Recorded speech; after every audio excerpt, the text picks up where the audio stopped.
This is the first school year where the school bus stopping law is in effect.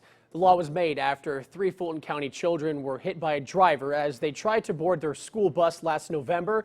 News 18's Anna Darling talked with the Tippecanoe County Schools Corporation Transportation Department as they gear up to go back to school. About 125 more buses will be hitting the road next Tuesday as TSC heads back to school. Gary Killian has been driving buses since the early 90s. He says seeing cars pass his school bus when they shouldn't happens too often. Every day in schools in session we have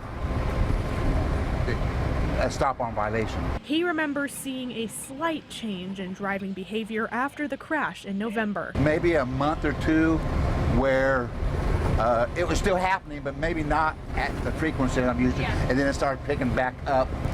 It was almost as if it didn't happen. TSC Transportation Director Greg Hultham says they are using these extra days of summer to get their drivers ready. We stressed safe stop procedures with our drivers.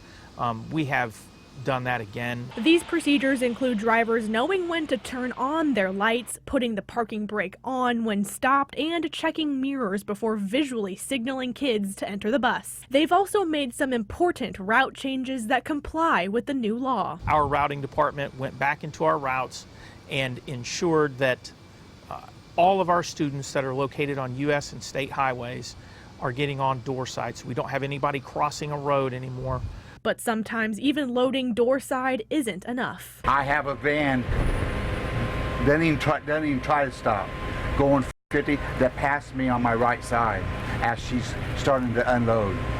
I'm still rattled about it. The message to drivers: and there's nothing that is that much of an emergency that doesn't require an emergency vehicle for you to need to run a stop arm. Anna Darling, News 18.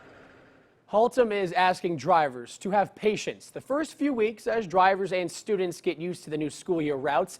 To find more details on the new school bus stopping law, it's on our website, WLFI.com.